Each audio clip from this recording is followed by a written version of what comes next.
अस्सलाम वालेकुम वरहमतुल्लाहि वबरकातुहू। बच्चों, आज हमारे टेक्स्ट बुक का आखिरी लेसन रुबाइयात का पोर्शन शुरू होगा और पोर्शन का भी आखिरी चैप्टर। अभी सेकेंड सेमेस्टर एग्ज़ाम में आपको 2 लेसन्स आने वाले हैं, लेसन नंबर 12 और लेसन नंबर 13। याद है, बताए थे हमने पिछले लेक्चर में भी आपको। हर लेक्चर में हम आपको ये चीज़ रिमाइंड करा रहे हैं। सिर्फ 2 ही लेसन है, लेकिन 2 लेसन में 3-3 पार्ट हैं, यानी 6 लेसन, उसमें आपको 6 पार्ट आ जाते हैं। तो आज जो हमारा लास्ट लेसन है रुबाइयात, उसमें 3 पार्ट हैं। ठीक है, ध्यान से सुनो मेरी बात। 3 पार्ट है, 1 रुबाई, 2 रुबाई और 3 रुबाई। रुबाई जो कि 4 ही लाइन की होती है। रुबाई 4 मिसरों पे होती है, इसलिए बहुत छोटी छोटी है। 3 रुबाई है। तीनों रुबाई को हम अभी समझा देंगे आपको, उसके अल्फाज मैंने आपको सेंड कर देंगे। ठीक है, अगले पीरियड में, इसके बाद जो भी पीरियड रहेगा, एक एक रुबाई का क्वेश्चन आंसर का PDF सेंड करेंगे हम आपको, जिसमें आपको उसका क्वेश्चन आंसर मिल जाया करेगा। जैसे पहली रुबाई मीर दर्द की है, तो नेक्स्ट पीरियड में मीर दर्द की रुबाई का क्वेश्चन आंसर सेंड किया जाएगा। उसके बाद के पीरियड में दूसरी रुबाई अमजद हैदराबादी की है, उसके क्वेश्चन आंसर आपको PDF में सेंड करेंगे। फिर उसके बाद वाले लेक्चर में तीसरी रुबाई अलकमा शिबली की है, उनकी क्वेश्चन आंसर पूरे हम आपको उसके बाद वाले पीरियड में सेंड करेंगे। रुबाई का पार्ट पूरा होने के बाद हमारी टेक्स्ट बुक ख़त्म हो जाएगी, हमारा उर्दू का पोर्शन ख़त्म हो जाएगा। ठीक है, पढ़ाने वाला लिखने वाला जो पोर्शन है वो ख़त्म हो जाएगा। उसके बाद हमारा शुरू होगा ऐसे, कंपोजिशन, ठीक है, मज़मून और लेटर। मज़मून का पूरा फ़ोटो हम आपको भेजेंगे। मज़मून में आपको अंडरलाइन और ब्रैकेट बना हुआ नज़र आएगा। जो वर्ड्स अंडरलाइन किए हुए हैं, ब्रैकेट बने हुए हैं, वही आपको कंपोजिशन में की बुक में लिखना है। वो सेंटेंस को पढ़ना, अरेंज करना और उसका पूरा सेंटेंस बनाकर आपको अपनी कॉपी में लिखना है। बिल्कुल बना हुआ है, आपको ज़्यादा मेहनत करने की ज़रूरत नहीं है। जहाँ से जहाँ तक ब्रैकेट बना हुआ है वो सेंटेंस लिखना है, जिसके नीचे अंडरलाइन करी हुई है वो लिखना है। ठीक है, नेक्स्ट पीरियड से हम आपको सब PDF भेजते जाएंगे, क्योंकि रिकॉर्डिंग वाला अभी ख़त्म हो गया है। सिर्फ ये लेसन समझाना है, यही रिकॉर्डिंग बची है अपनी। और रिकॉर्डिंग किए हुए लेसन्स में आपको अक्सर ब्लर आता है, जिसकी वजह से स्क्रीन पे लिखा हुआ आपको नज़र नहीं आता है ना, और PDF रहता है तो बिल्कुल साफ साफ अल्फाज आपको समझ में आते हैं। इसलिए जो लेसन हमको समझाना है वो हम रिकॉर्डिंग करके आपको भेज रहे हैं, क्योंकि रिकॉर्डिंग कान में से सुन के भी आप समझ सकते हैं, लेकिन लिखा हुआ आपको अगर दिखाई नहीं देगा तो स्पेलिंग मिस्टेक आपसे हो जाती है। इसलिए अगले पीरियड से क्वेश्चन आंसर का भी PDF हम सेंड कर देंगे, मज़मून का, कंपोजिशन का टॉपिक भी और उसका लिखा हुआ पूरा ऐसे भी सेंड करेंगे। मगर पूरा ऐसे बहुत बड़ा है, अगर आप पूरा लिखोगे तो मोस्ट वेलकम।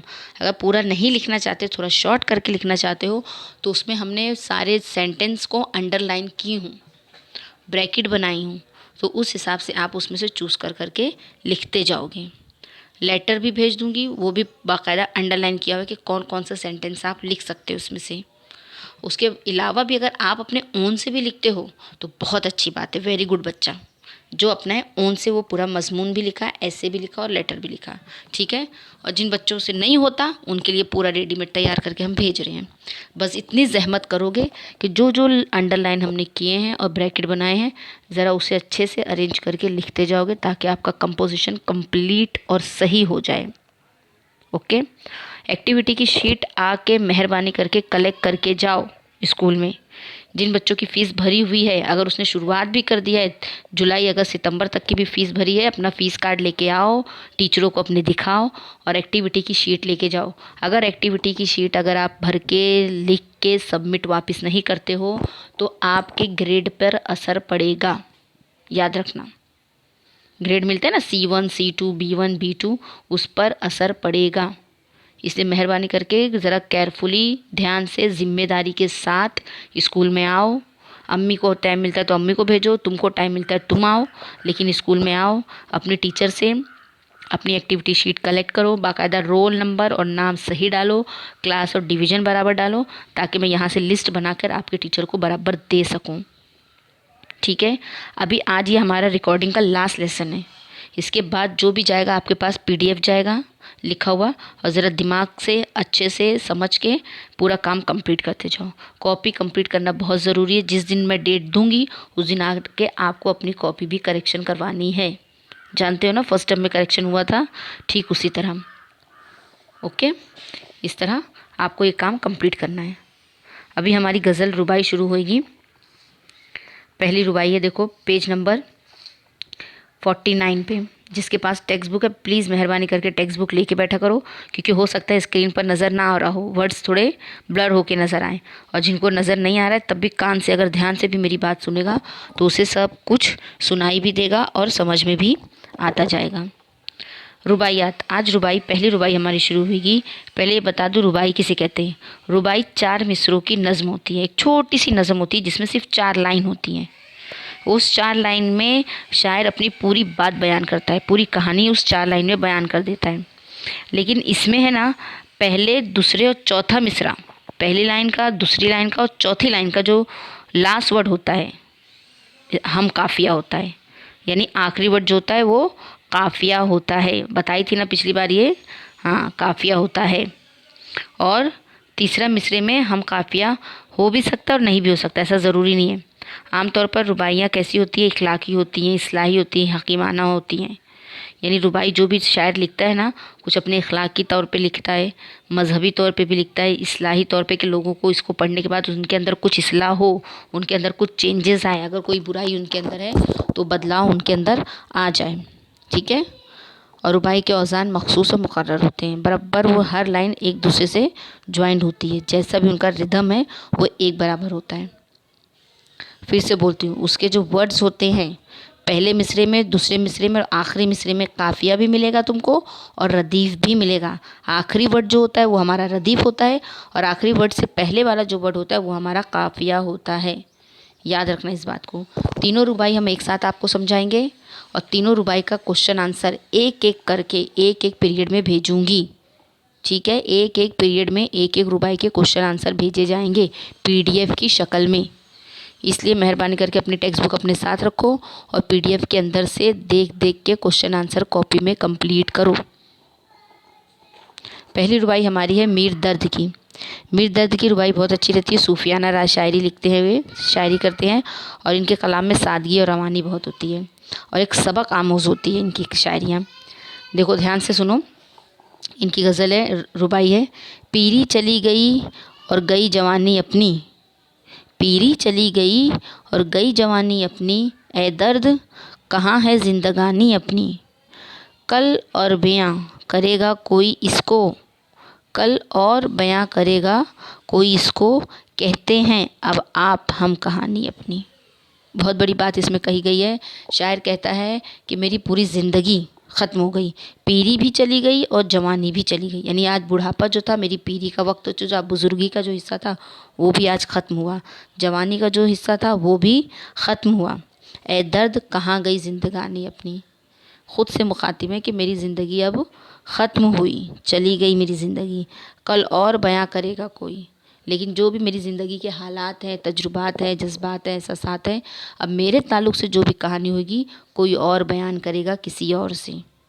मैं तो नहीं रहूँगा क्योंकि मेरी पीरी भी चली गई, बुजुर्ग जवानी भी चली गई, पूरी ज़िंदगी आज मेरी ख़त्म हुई, लेकिन अब मेरी कहानी कोई और कहेगा, कहते हैं अब आप हम कहानी अपनी। और इस तरह लोग मेरी और आपकी कहानी कहना शुरू करेंगे। और आज देखो, जैसे मैं आपको सुना रही हूँ इनकी कहानी ना, इनकी कहानी अभी कौन सुना रहा है, मैं और आप, है ना, आप और हम इनकी कहानी को सुन रहे हैं और पढ़ रहे हैं। तो बस इसी तरह कि जब इनकी तो जवानी भी ख़त्म हुई, पीरी भी ख़त्म हुई, अब लेकिन ज़िंदगी ख़त्म हुई, लेकिन वो ख़ुद बोल के गए कि मैं तो ख़त्म हो रहा हूँ, मेरी ज़िंदगानी तो ख़त्म हुई, मगर मेरी कहानी अब आप और हम करेंगे।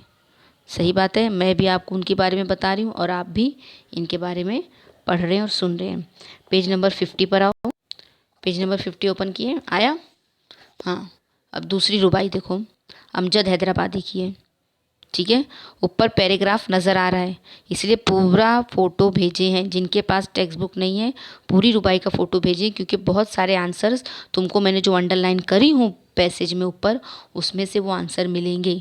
इसलिए इसे सेव करके रखो और ध्यान से रखो ताकि क्वेश्चन आंसर लिखने के टाइम आपको हेल्प हो सके। दूसरी रुबाई अमजद हैदराबादी की है। इनकी रुबाई थोड़ी फ़लसफ़ाना रहती है, इखलाकियात से भी मबनी रहती है। ठीक है, लेकिन बहुत बड़ी सबक इनकी रुबाई में हमको मिलता है। ध्यान से सुनो। बेसब्र की जान हमेशा घबराती है, तस्कीन किसी तरह नहीं पाती। आसान होती है सब्र से हर मुश्किल, हर कुफ्ल में ये कलीद ठीक आती है। बराबर, फिर से सुनो। बेसब्र की जान हमेशा घबराती है, तस्कीन किसी तरह नहीं पाती। जो इंसान बेसब्रा होता है ना, उसकी जान हमेशा घबराती रहती है। अब क्या होएगा, अब क्या होएगा, क्या करूं क्या करूं, ये सब सोचता रहता है। तस्कीन किसी तरह नहीं पाती, यानी सुकून उसे मिलता ही नहीं है। एकदम छोटा सी एग्जाम्पल देती हूँ तुमको इस ताल्लुक से, क्योंकि ये शेर जो गजरुबाई है ना, तुम बच्चों के ऊपर बहुत अच्छी फिट होती है। कैसे, सुनो। बेसब्र की जान हमेशा घबराती है, तस्कीन किसी तरह नहीं पाती। एग्ज़ाम शुरू होता है, खुद तो पढ़ लिख के कुछ बेचारा आता नहीं है बच्चा, जो आगे पीछे बैठे रहते हैं बेचारे पढ़े लिखे बच्चे आए रहते हैं, थोड़ा पेपर लिखते रहते हैं, तो उस वक्त उस बच्चे की जान घबराती रहती है। मैं तो कुछ पढ़ के नहीं आया हूँ, मेरे को ये क्वेश्चन नहीं आता, वो क्वेश्चन नहीं आता, ये नहीं आता, यहाँ पूछ वहाँ पूछ, आगे वाले को पूछ पीछे वाले को पूछ। ज़रा उस बच्चे को सब्र नहीं रहता।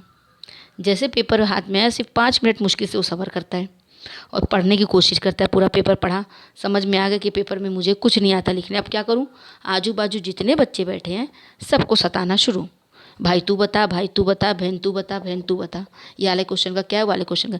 यानी उसे सुकून ज़रा भी नहीं रहता, इतना बेसब्रा रहता है वो। बराबर, सही बोल रहे हैं हम, इतना बेसब्र रहता है। अगर थोड़ा सी वो सब्र कर ले कि भाई रुक जा, अभी सब लोग लिख रहे हैं, 1-2 घंटे का पेपर है, जरा इन लोग को लिख लेने दो, आधा 1 घंटा, उसके बाद पूछूं, ताकि तब वो सामने वाला बताएगा भी। अभी तो बेचारा आजू वाला बाजू वाला खुद ही लिखने में परेशान है कि भाई जल्दी जल्दी लिख लूँ, मेरे को जो जो क्वेश्चन आता है। लेकिन जो बेसब्रा रहता है ना, वो हमेशा घबराते रहता है, अब मैं क्या करूँ, अब मैं क्या करूँ, कैसे होएगा, कैसे होएगा, कहाँ से लाऊँ, कैसे करूँ, सोचता ही रहता है, सुकून नहीं पाता। आसान होती है सब्र से हर मुश्किल, हर कुफ्ल में ये कलीद ठीक आती है। सही बात है। थोड़ा सी अगर सब्र करके काम करे कि नहीं, भगदड़ नहीं है, कोई जल्दबाजी नहीं है, कोई टेंशन नहीं है, कोई हेडेक नहीं है, सुकून से अगर कोई परेशानी आई है, थोड़ा सब्र सब्र से काम लो, थोड़ा सुकून से दिमाग से उसको सोचो कि अब मैं क्या करूं, अब मैं इसको कैसे करूं, कहाँ से हल होगा मसला। तो देखो, खुद ब खुद तुम्हारी जो मुश्किल है वो आसान हो जाएगी। हर कुफ्ल पे ये कलीद काम आती है। कुफ्ल कहते हैं ताले को और कलीद कहते हैं चाबी को। तो अब ये ताला और चाबी कौन है? ताला है तुम्हारी मुश्किल और चाबी है तुम्हारा सब्र। सब्र क्या है? चाबी, कलीद। और कुफ्ल कौन है? ताला कौन है? मुश्किल। जितनी बड़ी भी मुश्किल हो, कितना बड़ा भी ताला हो, कितनी बड़ा भी कुफ्ल हो, लेकिन जब तुम सब्र करके, सब्र की चाबी, सब्र की कलीद जब उस ताले में लगाओगे तो खुद ब खुद वो ताला मुश्किल का आसान हो जाएगा, खुल जाएगा। तो हर कुफ्ल पे ये कलीद काम आती है। सब्र करने की जो कलीद है, सब्र करने वाली जो चाबी है, वो तुम्हारे हर मुश्किल के कुफ्ल जो है, मुश्किल का जो ताला है, उस पर काम आएगी। इसे बिल्कुल सब्र से काम लो, ध्यान से, रुक के, बहुत संयम से, बहुत सुकून से काम करो। कोई जल्दबाजी नहीं, कोई भगदड़ नहीं है। अगर मुश्किल आई है तो घबराओ मत, सुकून लो, तस्कीन दो अपने दिल को कि नहीं ठीक है, मुश्किल मत, घबराने कोई बात नहीं है, बिल्कुल इत्मीनान से देखेंगे, करेंगे, हो जाएगा। और हो जाता है। अगर अल्लाह ने कोई मुश्किल दी है तो उससे पहले तुमको उसका सल्यूशन दे देता है, उसके बाद ही वो मुश्किल आप पे डालता है। ये चीज़ याद रखना, अल्लाह ने जब भी अगर किसी इंसान को उसकी तकलीफ़ दी है तो पहले उस तकलीफ़ की जो दवा है ना, वो पहले पहुंचाता है। ये तकलीफ़ इस पे आने वाली, इससे पहले इस चीज़ को इंतज़ाम कर ले, ठीक। और हो जाता है। देखो, तकलीफ़ आती है लेकिन अल्लाह मुश्किलें देता है, लेकिन आसानियाँ भी पैदा कर देता है और फ़ौरन वो मुश्किल आसान हो जाती है हमारी, ठीक। तो इसलिए उस वक्त सब्र करने का, सब्र करो और मुश्किल को ध्यान से समझो और उसको हल करने की कोशिश करो, ठीक है। दूसरी रुबाई हुई। अब तीसरी रुबाई उसी के नीचे है, अलकमा शिबली की। अलकमा शिबली के भी जो पैराग्राफ देखो ऊपर दिया हुआ है, उसमें अंडरलाइन किया हुआ है, रखना। वो भी किसी का आंसर है क्वेश्चन में। जब हम नेक्स्ट पीरियड में आपको क्वेश्चन आंसर का PDF भेजा करेंगे ना, तो उस वक्त ये पैसेज आपको काम आएगा। मैं उसमें रिकॉर्डिंग नहीं भेजूंगी, इसलिए थोड़ा अपना दिमाग लगाना। हर शायर की रुबाई का पैराग्राफ में से आंसर क्वेश्चन आंसर में मैच है, इसलिए मेहरबानी करके इस वीडियो को भी रखना और पैसेज में से जो अंडरलाइन हम वर्ड्स किए हैं वो क्वेश्चन आंसर में लिखते जाना। ये नहीं कि पूछते बैठो मुझसे, मिस इसका आंसर नहीं है, मिस उसका आंसर नहीं है, ठीक। इसलिए वीडियो ध्यान से सुनो, समझो और उसको क्वेश्चन आंसर की पीडीएफ में अपना खुद से सेट करते जाना है और खुद से लिखते जाना है। अब आप बड़े हो गए हो, नेक्स्ट सिर्फ 3 महीने के बाद आप 9वीं क्लास में जाओगे। अब आपको अपना खुद से करने आना चाहिए, इसलिए थोड़ा थोड़ा काम हमने इसमें आपके लिए भी छोड़े हैं। ज़्यादा होमवर्क नहीं दूंगी, हर पीरियड में थोड़ा ही होमवर्क देती हूँ, जानते हैं आप। ठीक, ज़्यादा वज़न और बर्डन नहीं डालेंगे हम आप पे, लिखते जाओ और करते जाओ। तीसरी रुबाई देखो अलकमा शिबली की, इनकी रुबाई भी बहुत अच्छी रहती है, सबक आमोज़ रहती है, बच्चों के लिए काफ़ी अच्छी रहती है। सुनो ध्यान से। कीने से बचो, झूठ हरगिज़ ना बोलो। कीने से बचो, झूठ ना हरगिज़ बोलो। सच ही के लिए अपने दहन को खोलो। सच ही के लिए अपने दहन को खोलो। जो बात भी कहना हो कहो तुम बेशक। जो बात भी कहना हो कहो तुम बेशक। पहले उसे 100 बार मगर तुम तोलो। पहले उसे 100 बार मगर तुम तोलो। अब यहाँ पे देखो, बच्चों की तरफ, बड़ों की तरफ, बूढ़ों की तरफ, सबकी तरफ वो इशारा करते हुए कह रहे हैं कीने से बचो, यानी किसी की गीबत, किसी की बुराई करने से बचो। झूठ ना हरगिज़ बोलो, और झूठ तो बिल्कुल मत बोलो। देखो बच्चों, अगर एक झूठ आप बोलते हो ना, तो उस झूठ की छुपाने के लिए, उस झूठ को सही साबित करने के लिए आपको 100 झूठ और बोलने पड़ते हैं। और एक झूठ की सज़ा अल्लाह ताला ने कितनी बड़ी रखी है कि झूठ बोलने वाला कभी जन्नत में नहीं जाएगा, है ना। तो झूठ बोलो ही मत, एक ही बोलो मगर सच बोलो। और सच बोलोगे ना तो उसके लिए तुमको सफाई पेश करने की ज़रूरत नहीं। भले सच जो है तुम्हारा कड़वा है, लेकिन बोल के ख़त्म करो। बोल दो कि भाई देखो ऐसा ऐसा सच मामला है, अब करना है करो, नहीं करना है मत करो, समझना है समझो, नहीं समझना है मत समझो। ठीक, वो बेहतर है।